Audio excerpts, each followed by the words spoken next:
Hello guys, I am Suhel. Habits are the key to all success. यानी जो behaviour हम repeat करते हैं वह हमारी डेली लाइफ का पार्ट बन जाता है। उन्हें हम हैबिट यानी आदतें कहते हैं।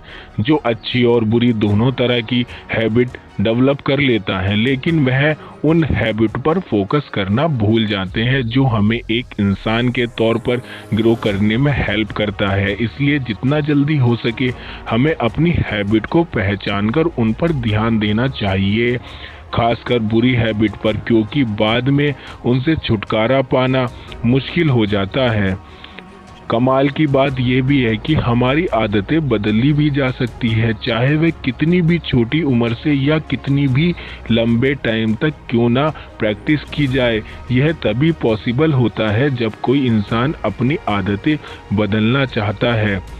बेशक पैशन एडजस्टमेंट इजी नहीं होता, खासकर जो हमारी लत होती है। अक्सर आदतें बदलने में टाइम भी लगता है और पेशेंस भी लगता है। हमें स्टेप बाय स्टेप से गुजरना होता है।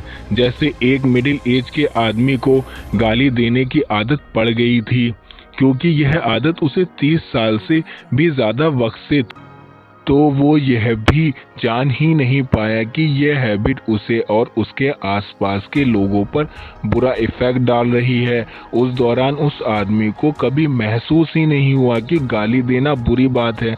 उसे लगा कि यह सिर्फ कुछ शब्द ही तो है, और वैसे ही उसे उसकी आदत हो चुकी थी। एक दिन उसका एक दोस्त जिसे उसकी फिक्र थी, उसने उस आदमी से इस बुरी आदतों के बारे में बात की। उसने एहसास दिलाया कि उसकी यह हैबिट उसकी पहचान बनती जा रही है। लोग उसकी हैबिट को उसके कैरेक्टर से जोड़कर देख रहे थे। साथ ही उसने उस आदमी से यह भी पूछ लिया क्या उसे लोगों के साथ इस तरह के शब्द यूज करने में बुरा नहीं लगता। उसके दोस्त ने बताया कि वह गाली गलौज के बजाय इज्जत और प्यार से बात करके अपना काम भी निकलवा सकता है।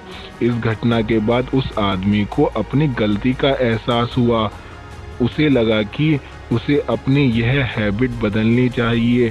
उसे तो एहसास ही नहीं था कि जो लैंग्वेज वे इतने लंबे टाइम से यूज कर रहा है लोगों को बुरा लगता होगा, और उस तरह से अपने दोस्त की बात से इन्फ्लुएंस होकर उस आदमी ने अपनी बुरी आदतों से छुटकारा पा ही लिया।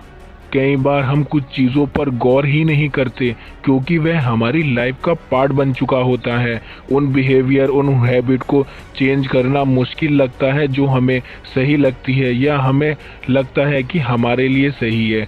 ऐसी ही इस आदमी के साथ हुआ था, लेकिन हमें अगर यह एहसास हो जाए कि जिसे हम अच्छी आदतें समझ रहे हैं वह दरअसल हमारे लिए नुकसानदायक है, तो हमारे अंदर उसे चेंज करने की एक स्ट्रॉन्ग डिजायर जरूर पैदा होना चाहिए।